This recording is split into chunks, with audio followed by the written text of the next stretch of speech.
বাংলা কৃষি চ্যানেলে যদি আপনি নতুন হয়ে থাকেন তাহলে অবশ্যই চ্যানেলটি সাবস্ক্রাইব করবেন আর পাশের নোটিফিকেশন বেলটি অন করে দেবেন। তো চলুন সুপ্রিয় দর্শক, শুরু করা যাক। প্রথমেই চারা তৈরি করার জন্য মাটি প্রস্তুত করতে হবে। এজন্য আমি এখানে ৩ ভাগে ৩টি উপাদান ব্যবহার করছি। প্রথমটা হচ্ছে গোবর সার, এটা ১ বছর পুরনো লাগবে। আর আমি ধানের তুষ ব্যবহার করছি। এর মধ্যে যেকোনো একটি উপাদান যদি না থাকে তাহলে সেটা ব্যবহার করার প্রয়োজন নেই। এবং সর্বশেষ যে উপাদান এটা হচ্ছে মাটি। এই ৩টি উপাদানকে খুব ভালোভাবে মিশিয়ে নিতে হবে। সবচেয়ে ভালো হয় আপনি যদি এই ৩টি উপাদান ব্যবহার করেন, আর যদি সবগুলি না পান তাহলে গোবর সার এবং মাটি সমান পরিমাণ নেওয়ার চেষ্টা করবেন। কারণ এই দুটি উপাদান প্রয়োগ করলে আপনার গাছ খুব হেলদি হবে এবং গ্রোথটা ভালো হবে। সবগুলি মিশিয়ে নেওয়ার পর এটা রেডি হয়ে গেছে। এবার একটা ছোট টবে এই মাটিটাকে ভর্তি করে নিতে হবে। যেমন আপনি ৪, ৫ বা ৬ ইঞ্চি টবে এই মাটি ভরাট করে নিতে পারেন। আমি এখানে ৪ ইঞ্চি টবে মাটি ভরাট করে নিয়েছি। এবার জানতে হবে কিভাবে স্ট্রবেরি চারা তৈরি করতে হবে।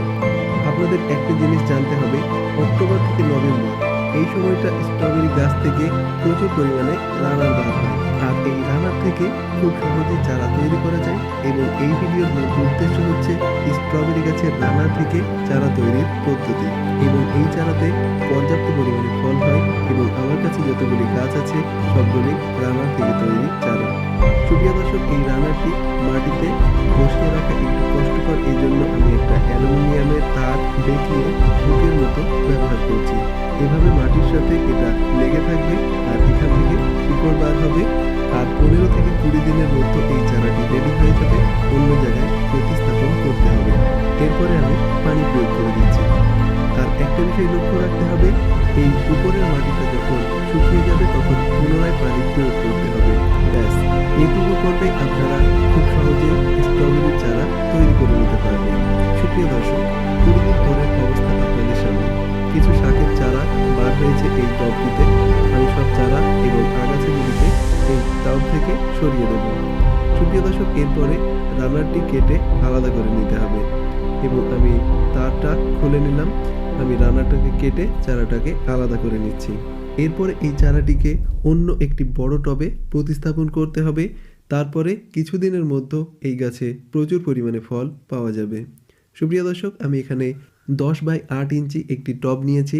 এই টবটি আদর্শ স্ট্রবেরি চাষের জন্য। এবং এখানে যে মাটি দেখতে পাচ্ছেন, আমি চারা তৈরির ক্ষেত্রে যে রেশিওগুলো ব্যবহার করেছি, এই গাছটি রোপণ করার জন্য আমি সেম রেশিও ব্যবহার করেছি। আমি ৩টি উপাদান খুব ভালোভাবে মিশিয়ে নিয়ে এখানে ব্যবহার করছি।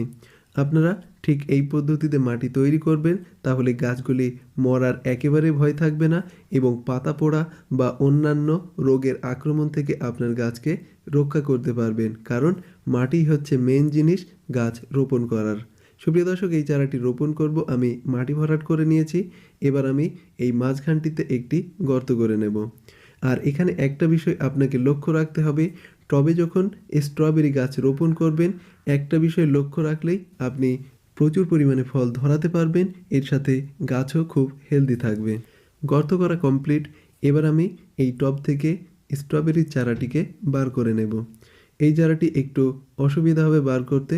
এইভাবে বাড়ি দিয়ে চারাটি বার করে নেওয়া যেতে পারে।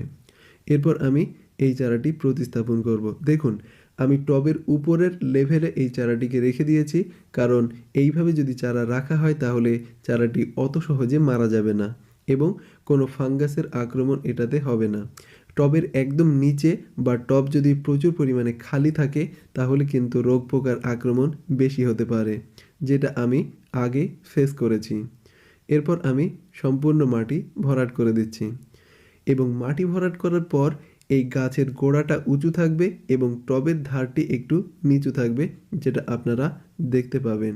দেখুন, আমি টবের পাশগুলিতে মাটি একটু বেশি চেপে দিচ্ছি এবং এর উপরের অংশটা উঁচু থাকছে, ঠিক একটি ঢিপির মতো। এইভাবে আপনাকে স্ট্রবেরি গাছ রোপণ করতে হবে। সুপ্রিয় দর্শক, রোপণ করার পর অবশ্যই পানি প্রয়োগ করতে হবে।